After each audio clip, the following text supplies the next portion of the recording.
Hello, welcome to today's episode of Pipeline Things. We continue the EMAT trend that we've been on, taking a look at what-if scenarios. When you get your EMAT report, Christopher and I bat a couple of things back and forth. What if you have 120 long seam features? What if you ran it in seamless conditions with coal tar coating and you got 100 pipe body features? How do you prioritize those? Wait, what's the objective of this issue again? This show? We hit on what is your objective with EMAT. Objective. Hope you enjoy it. Leave us your feedback. Thank you very much.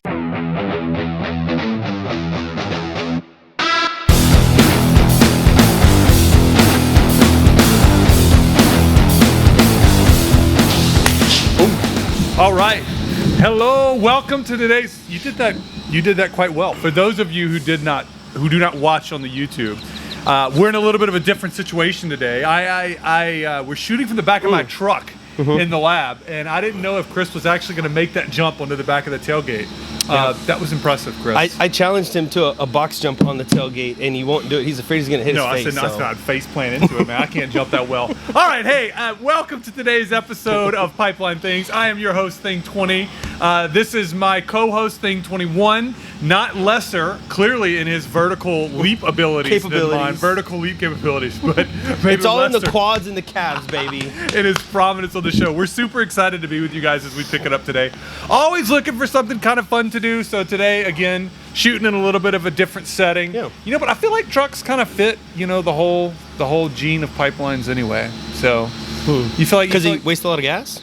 Maybe so. Supporting the industry, baby. 11 miles a gallon, baby. This is true. And there's so many things. It's not 11. It's closer to 13 for my truck, just for the record. But I don't pass many gas stations.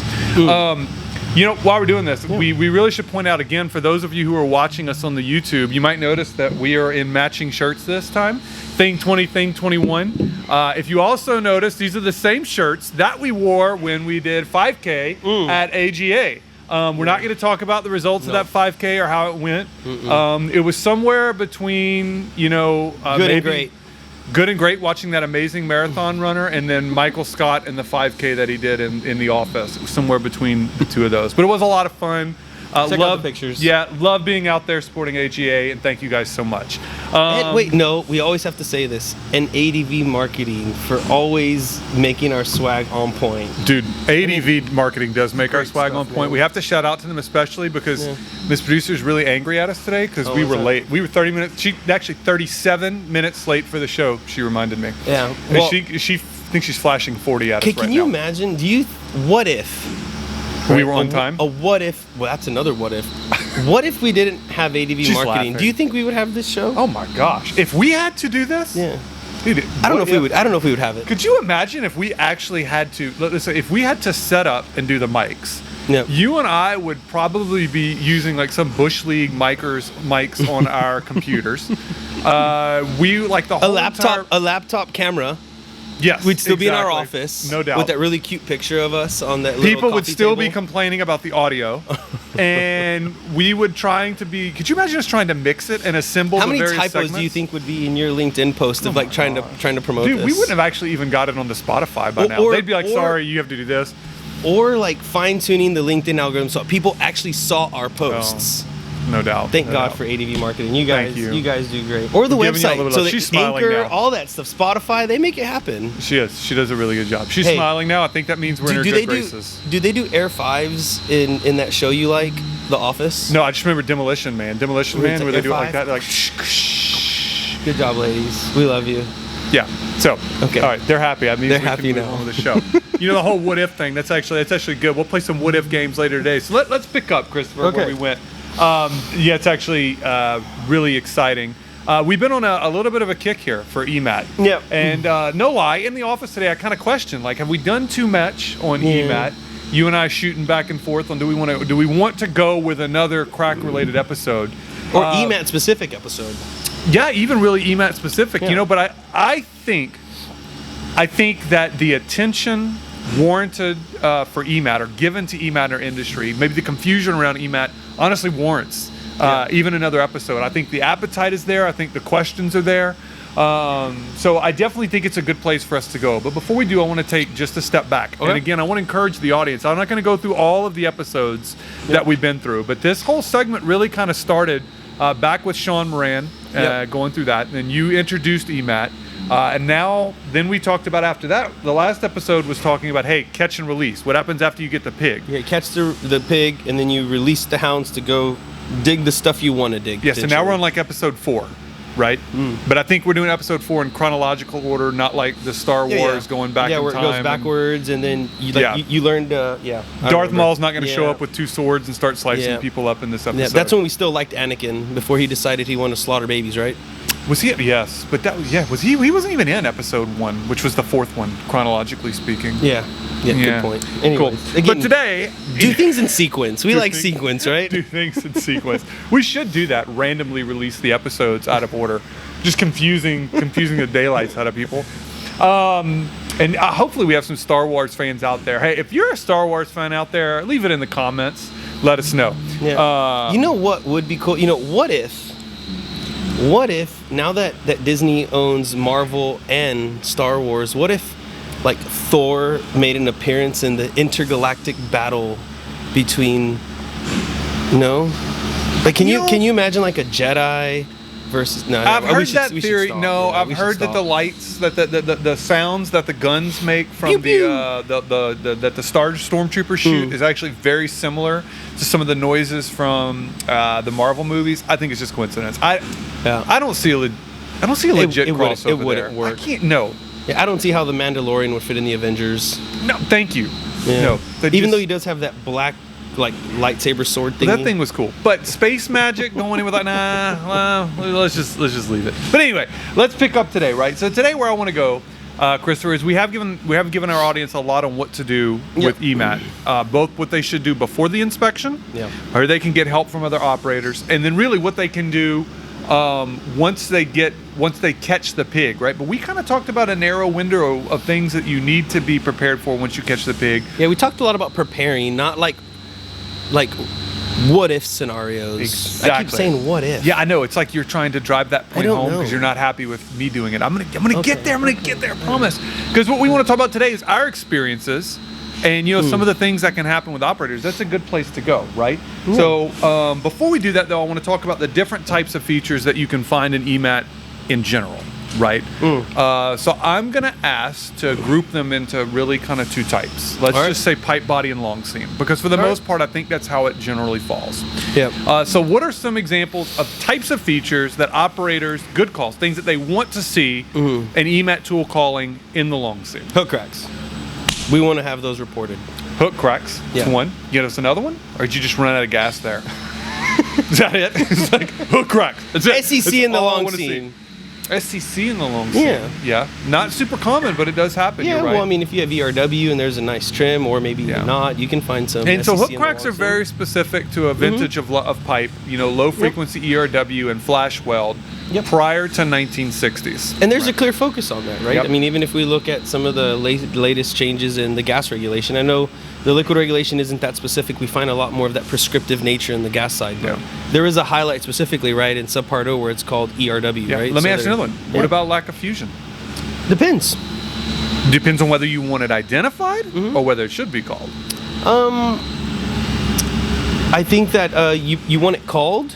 Absolutely. And you want to have an appreciation for what's the likelihood that it is lack of fusion and not incorrectly identified as lack of fusion when it's something else. So again, I want to phrase the question, right? Because I'm asking you very clearly. Crack-like features that should be identified from an EMAT. Right? And I agree with you. Hook cracks, lack of fusion, SCC in the long seam. All things that an operator should expect to find as it pertains to the long seam. What about selective seam weld corrosion? It's crack-like. Can be for sure. It can be, and then it's a stress the inhomogeneity of it, or the discontinuity in the material, can create stress concentration. And if there's the right stresses in place or fatigue, then that can lead to cracking. So you could have selective seam weld corrosion and cracking.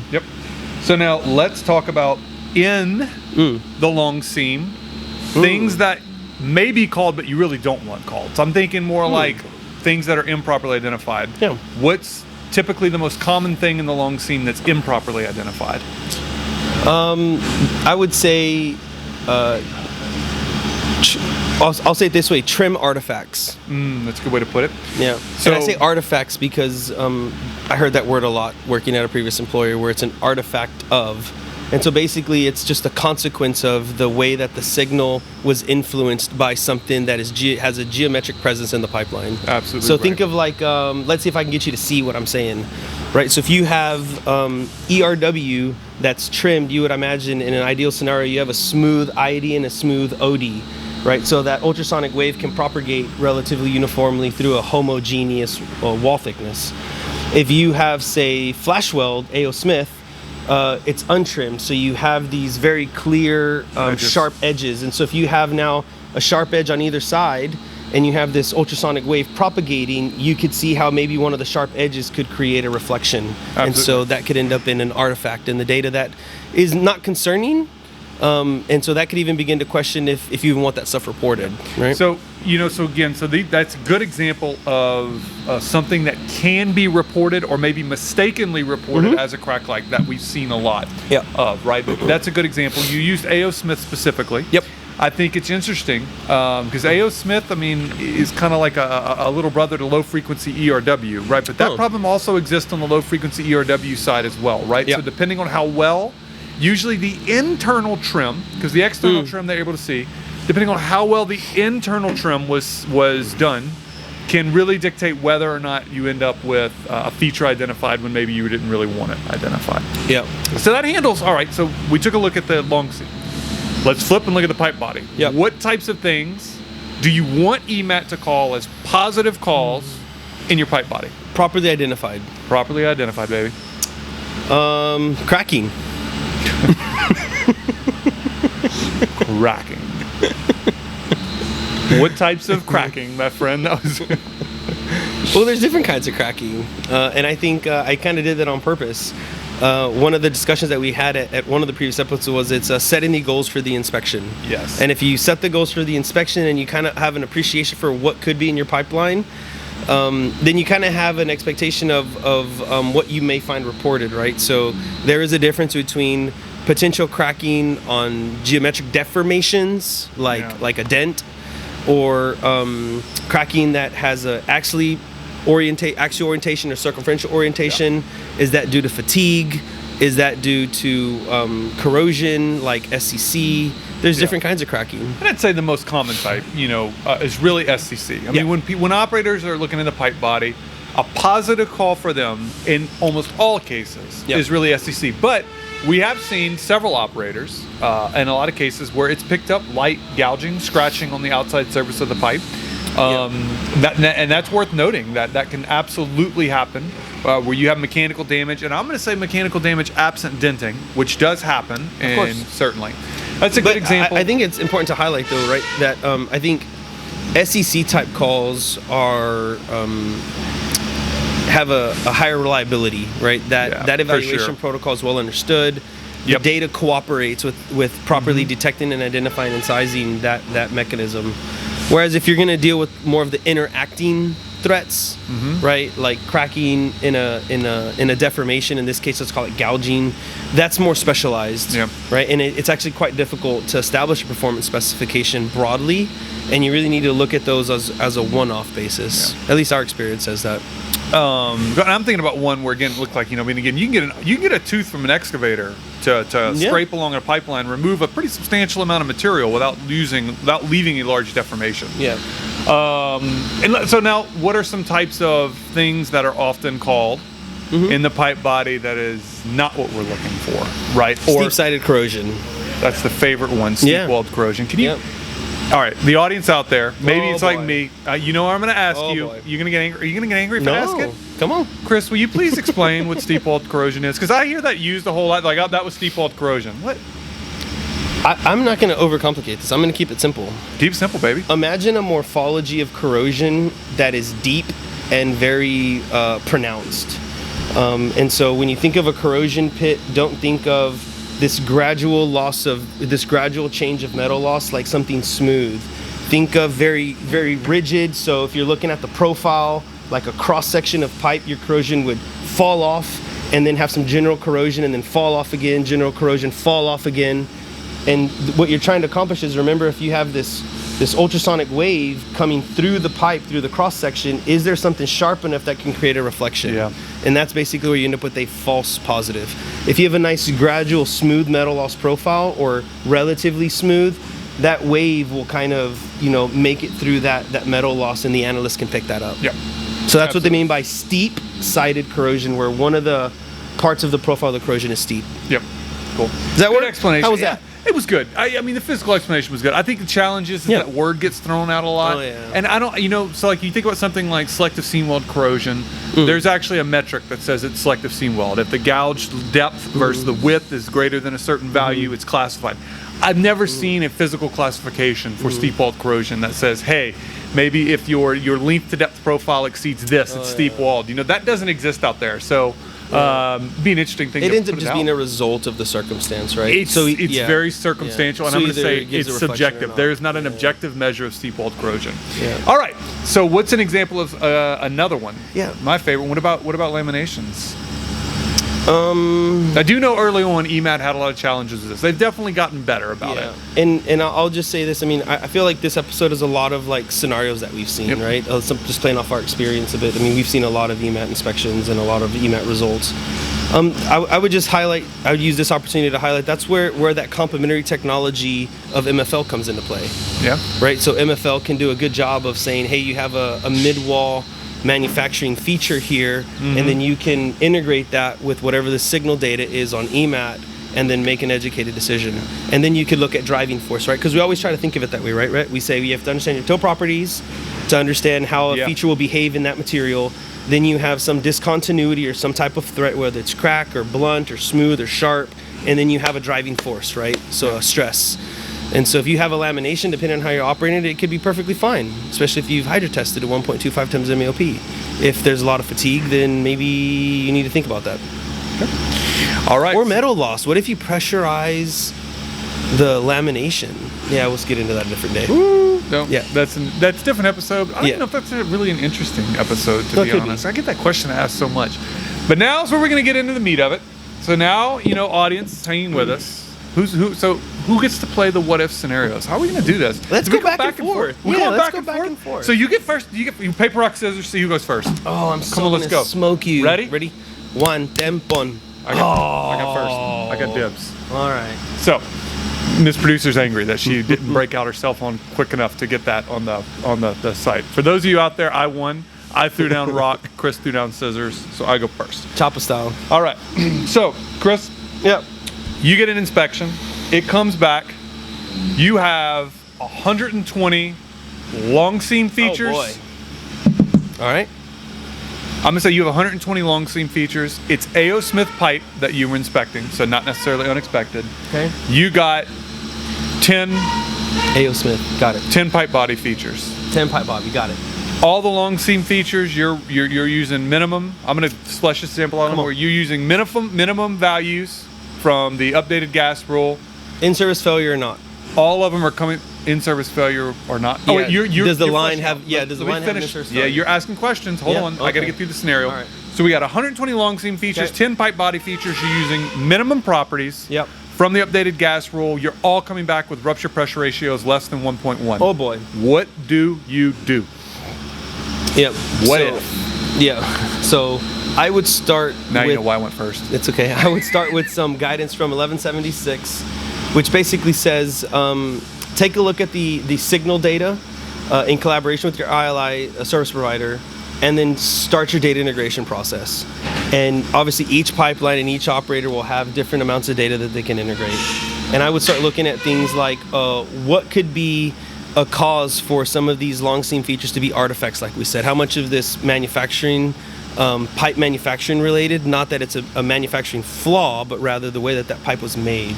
So you said EFW, we talked about that a little bit earlier. So I would schedule a call with the analyst, and I would ask them to take me through if they felt that there was a confidence in these features and to what level. I normally start with that type question. Why? Because then they will usually surface if there were speed excursion issues, sensor loss issues, a wall thickness issue, if they were able to fully saturate the pipe with the ultrasonic wave. That'll surface a lot of things. So I'll start with, hey, analyst, one, thanks for making time, and two, let's go through some of this data. Let's look at the signal data and help me understand what confidence you have. Assuming all of them have the same level of confidence, there's a lot of what ifs we could take there. Then I would look at length. I would look at a lot of these feature lengths to see what's driving that burst pressure to be so low. I know you said we're using some default Sharpie values from the updated regs, but I definitely look at length. Yeah. If any of these get of any type of substantial length, like anything greater than maybe 6 inches, I would probably put those in one bucket as likely or possible manufacturing related. So I called 1176. I'd encourage you to take a look at it. It gives you an option to classify features as likely crack, possible crack, unlikely crack. And each of those have a different response criteria. They do encourage the industry not to have the ILI vendor do that. The analysts do it specifically because they want it to be a data integration process. That was a good monologue that you went on there. Yeah. Right? What's a what if? Oh, it was. You did a great so job. Hopefully, since it's my what if, what I'm going to say is it's out of the 120, there were probably only 10 of them that were shorter than 10 inches. Mm-hmm. And I'm going to go dig a subset of those and a subset of the ones that are longer than 10 inches. So I want to pick up a little bit on this because I want to go, and we have some more. I'm going to give you your turn to what if me next. Okay. But before we do, we're going to take a break and hear from one of our sponsors. So hang in there, guys. We'll be right back. Hi, I'm Kara Turner. I am the Managing Director and co-founder of ADV Marketing. We get the honor of working with Rhett and Christopher to produce this crazy podcast and also work with them on any other initiatives that they have when it comes to marketing. And if you know them or are listening to this podcast, you know that it gets pretty crazy around here. So we have a lot of fun with them. ADV Marketing is a full-service business-to-business marketing agency. We specialize in service companies and technology companies. So if you are enjoying listening to this podcast and the fun that they're having, reach out to us and see how we can make your marketing fun. All right, welcome back. We are knee-deep into our what-if scenario that I threw at Chris after I've got such a good one for you. You're going to want to reshoot this episode. It's so hard. I doubt that. But anyway, I asked the first what if, namely because I am a master at paper, rock, scissors and destroyed Chris. But also, please note if we've done anything else, whether that was horseshoes or cornhole, there's any number of things, swimming, running, everything apparently except for jumping, I would have won. So Chris, we opened up with what if you had 120 long seam features, all of them coming back with FPRs less than 1.1. Yep. And I asked, what would you do? You went through a really good process of looking at the signal data, integration, and even maybe looking at the length of the features to help subdivide them. But I want to take a step back from there and ask you, to what objective? Sure. What are you trying to achieve in doing all of that? When you have that volume of data, you want to try to understand how well the data is identifying flaws or defects that matter. And so basically what I try to do with the whole length component is you got to create grouping so that you can tackle it. So you divide and conquer. So when you say features that matter, I like that term. Is it synonymous with integrity threat? Exactly. Would that be synonymous? So I think it's a threat to integrity. Let's put it like that. Yeah. Not integrity. So it's 917. 917 says the one says seam weld flaws that could be detrimental to the pipe integrity. Yep. And so basically, with the intent of it being, if it's longer than, say, I'm picking something 10 inches, then my hypothesis is that it's manufacturing related. Yeah. And so now it's interesting you bring up manufacturing since we're talking primarily about the seam. So you got these 120. Obviously, I'm assuming out of that 120, you're trying to avoid excavating all 100. Well, it's not that I want to avoid. I want to properly allocate my resources. Properly. I like how you said that. That's really good. Based on risk. I really like this. So now you're talking about prioritizing the features according to where you have the highest risk so that you get the most integrity bang for your buck, identifying features that potentially are a threat to the pipeline. Why and how are you so, I'm going to say, dismissive of manufacturing features? Well, specifically for this pipeline, one of the things I mentioned was data integration. So in this what if, I'm saying that we have on record a subpart J 1.25 times MAOP hydrotest. And since we're dealing with manufacturing related flaws, I'm also in this one if saying that we can use a key frame report and say we have low or almost negligible cyclic fatigue as a threat on this pipeline. Then if I have a hydrotest, then I can, with significant confidence, say that features of certain length are manufacturing related, then I can say these are stable defects because there's not enough of a driving force to drive them to be an integrity concern. I'm going to cheat here. I boy. apologize. You're going gonna to cheat. cheat. I'm going to cheat because I'm going to do a what if. Are you going to do that during our what race if. too? Are you going to do that during the race? You know, if anything is worth winning, it's worth cheating for. So, my Good question thing to Morgan you, doesn't watch this show. you leave my wife's name out of your mouth. He's about to slap me. So, yeah, I can't do it. I'd knock this lovely setup over. Does your opinion of that change if you don't have a subpart J hydrotest? Let me ask you the question. What if you don't have a subpart J hydrotest there? I don't think it changes significantly. Okay. We don't have to go into all the detail of it. I think what you would have to consider in more depth is the number of features that you would have to investigate through excavation to gain confidence that those truly are manufacturing related. Cool. It's that it. So where do you draw that line in length and depth between one feature and another to say we're classifying these as manufacturing related and these more environmentally assisted, likely the type crack we're looking for? Gotcha. All right. Ms. Producer, has he sufficiently answered the what if scenario? We can move to the next one. She's overwhelming confidence. Yes. Yes. Really? You saw that? Overwhelming. You and I interpreted that result. That was kind of like an NDE dig in the ditch. You and I definitely saw that different. Different text, different measurement. All right, your turn, my friend. Okay. So you run an EMAT in a pipeline that is seamless. Oh boy. With coal tar coating. Oh. The threat is SEC in the pipe body, and you get 100 calls in the portion of the pipe that is seamless. What do you do? You can take some more time to think about it if you want. You get out of the industry and you start an excavation. That is when you call a different consultant for help. You call thing 21. No, that's a good question, right? So, Chris, I think what's really kind of cool about the what if scenario we're playing is the reason I asked you for the objective is still the same. Yep.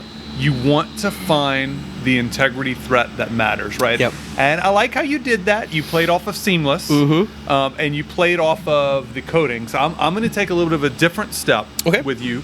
I don't think my thing doesn't change. The answer You're I'm still give thing 20, change. No matter what. Your thing doesn't change. I am thing 20, but I was going to say the process that we outlined doesn't change. We're going to go back through looking at the signal data with the analyst and understanding their confidence. Yep. But I think understanding what might be fooling them is a little different now. Okay. Right? So I don't want to start there. I have to realize that in seamless pipe, that stuff is full of garbage that can actually produce signals. So a bad construction company, they left a lot of stuff in the pipe. It's just that impeded the sensors. Is what you're saying? Let's talk about the seamless process. Naturally introduces a lot of garbage into the noise. Pipe. A lot because of the way it's constructed. So variations in wall thickness. Well, you can get dirty steel, and then also just from the way that the inside is bored out. I'm going to use that word. It's not the right term. Yep. Will produce signal artifacts in the data that are in the pipe body that we actually didn't talk about in the beginning. So you got to recognize you're going to have that problem. Yeah. The second potential is while coal tar enamel is a huge contributor to SEC. Yep. We also recognize that coal tar enamel can cause coating reflection issues sometimes as well. Yeah. Now the operators, I will say the vendors, have gotten much better at being able to discriminate those, but they are still some pretty nasty situations that can exist. So immediately I'm put on guard with you gave me how many features? Was it 100?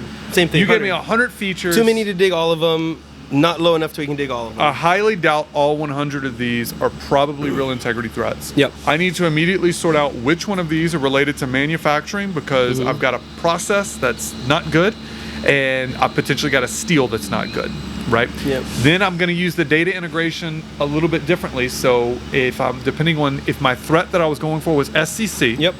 Right, I'm going to start prioritizing things closer to the compressor station downstream because it's likely where it was warmer. Yep. I'm going to be looking at whether or not there's any variations in coding at all. Yeah. And then I would also potentially look at groupings of signals. right? So Okay. if I have signals that are grouped together or in close proximity to each other, Yeah. a third thing I would do, again, is I would be talking to the analyst. Hopefully, I ordered a coding assessment, and maybe I can begin to look at areas where the coding looks poor as well. So Yeah. I'm going to do the same, not altogether different process than you, Chris. Yeah. I'm going to go talk to the analyst. I want to get their confidence in the signal data. Yep. I want to integrate the other data I have, and then I'm absolutely going to go and start verifying. But when I go to verify, I'm going to be honest, I'm going to anticipate. Yeah. I'm going to be finding things that are not my quote unquote immediate, or what did you say? The word you used was features that matter. I'm going to be finding features that don't matter. So I want to ask you one question, and we're going to go a little bit deeper here. So we've identified these features, but you started my what if with if you had a burst pressure calculation that gave you a rupture pressure ratio less than 1. In your circumstance of pipe body, seamless, with coating, in our previous episode you said there's more than 4, but there's 4 main fraction mechanics models that we hear to calculate.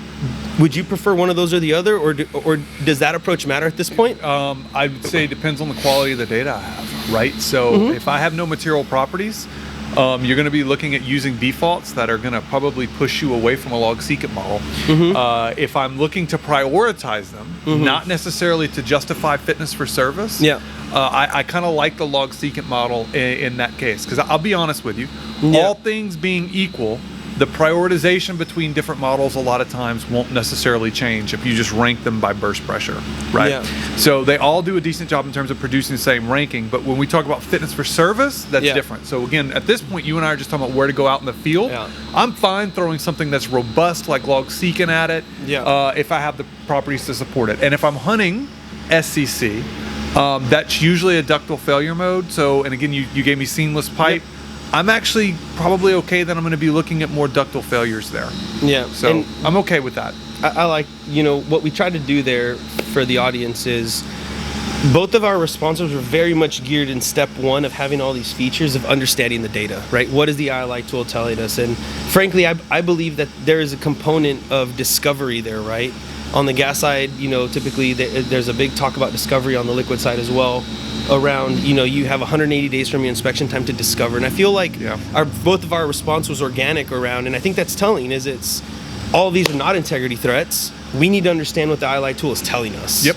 Right, and I think that's pretty neat. And that involves going out there, right? And so I think that is one of the things you have to gather data, right? But what I like is that, again, you have to understand, I think, with when every report, when you get it, you need to understand what your objective is. Right? You stated the objective as find the features that mattered. Right? I stated it when you asked me materials.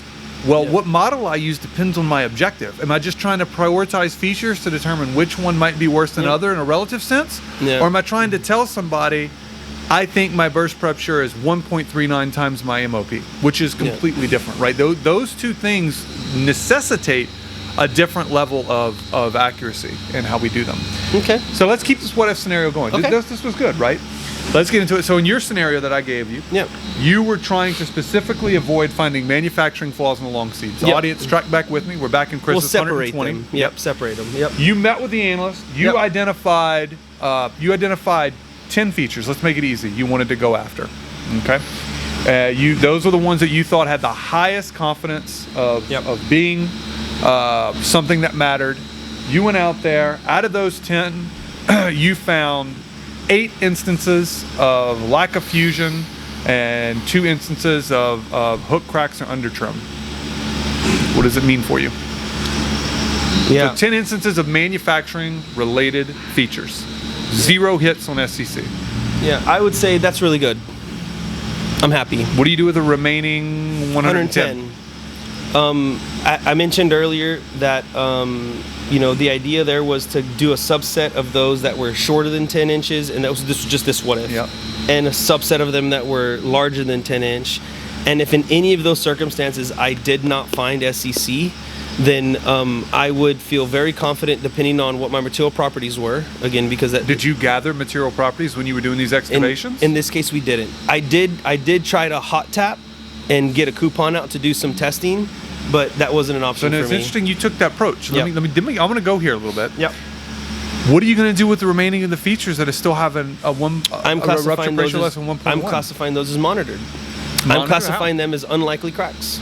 Back to RP 1176, I would classify them as unlikely cracks because they are crack-like in nature because they're manufacturing related. However, we do not have the driving force that's needed to drive them to failure before my next integrity assessment, and because they're monitored, not forgotten, and I think those are different. I like where you went there. I think you and I might disagree on this. Okay. I'm curious. All right. But I think you can really only do that because you had that subpart J hydrotest. If you didn't have that subpart J hydrotest, I think it becomes very difficult to document that those wasn't as my. stable. You didn't define that. I defined this, so that was part of my what if. All right, it was good, man. I like it. But that scenario is real. You and I have played that out with operators many times before. And what I'll highlight here, the takeaway is it's very difficult to have a right answer. You know, a lot of times what I like to tell our customers is it's number one, whichever consultant you work with will have a different approach. Yeah. So it's very easy to get consultants to debate as to which approach is best. So number one, it's really important to just understand what your consultant's recommending. And two, it's really important for the operator to have a clear understanding of what their risk tolerance is. Right, because not every operator will have the same decision-making process for what they're willing to dig or what is enough excavation so that they can feel confident in whether they made the right decisions or not. So the ball's back in you. Do you want to throw a last what if for me? I will. Let me think of a good one. Give me a minute. Do we need to stop the show so you can do it? No. Give me a second. Smoke? All right. Because his wheels are turning, this producer. They're turning so hard, he's actually smoking. The gears are burning up. It's because she thinks we're idiots. I know she does. No, she enjoys this. We can't be late next time. Yeah, we enjoy this. Okay. What if? What if you ran an EMAT tool in a pipeline and I got one. Boom. Oh, I got a good one. What if you were going to hydrotest the pipeline, and that hydrotest is going to start with a spike test to at least 100% smice. Okay. So it's a spike test. But while you're filling the line with water, you're using that to push an EMAT through the line. So you've now deployed an EMAT and an MFLC or spiral, whatever you need to complement the EMAT, and you've trapped it. Once you've trapped the tool is taken out of the receiver, you download the data, and as the next activity, you now pressure up the line, you spike test, the tool data goes off to wherever it needs to go to get analyzed, you spike test, no failures, you strength test, 1.25 times MVP, no failures. God, that was ready? Here we go. A long what if scenario. Here we go. We should you ready? have limited it. You ready? And now you get a report back with 20 features in the pipe body and 5 features in the long seam. Yeah. All with rupture pressure ratios under 1 because of material properties being defaulted, and you have not had an in-service failure. Do you respond? Do you go and excavate? Clearly your hydrotest was wrong. Do you dig? What do you do with those 25 calls? They all have burst pressure ratios under 1.1. So but you just passed the spike test and a strength hydro. You got to be honest. I was really wondering where you were going with that. Yeah. With that do you dig elaborate explanation. Yeah. Do you dig them? No, you don't dig them. Why not? Because look, this is where you've got an ILI report that tells you have critical features in the pipeline. Shut your mouth. The reality is, you know as well as I do, and the audience out there, this is where you absolutely have got to separate your integrity assessment from understanding what's in the pipeline. This goes back to objective. Maybe we should have renamed the episode not what if, but objective, like location, and objective matters. Real estate. Yeah. Objective matters.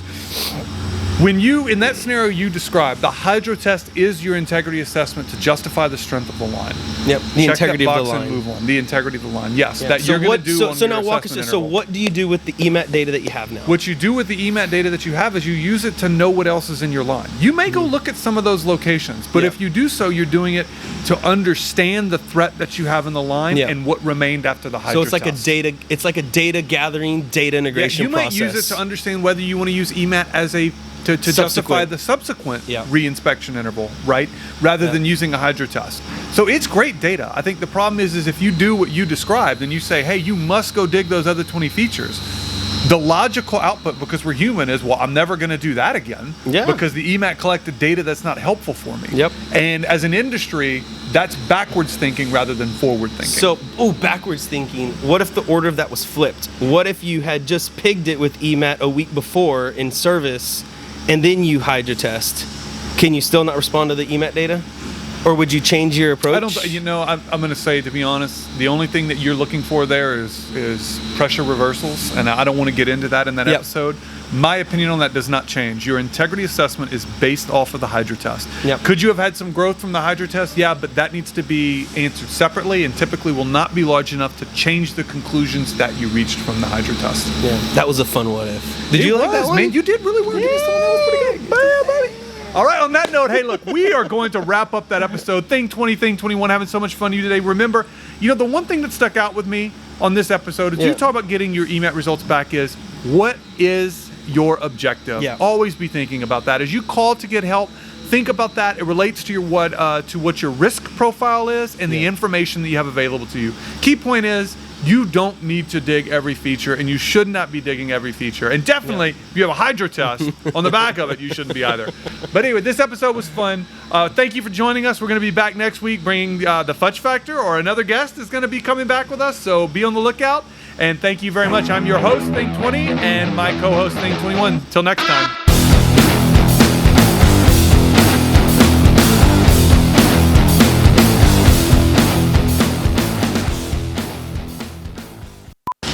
Box jumping, that's what they're called. I can box jump. box jump that. Hell no.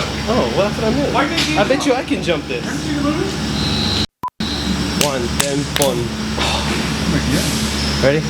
One, then, one. Oh! Best out of 5, let's go! But you ready? Are we shooting? Yeah, You ready to go? I think so. Sorry, we don't get mad. My bad. We don't want her to be mad.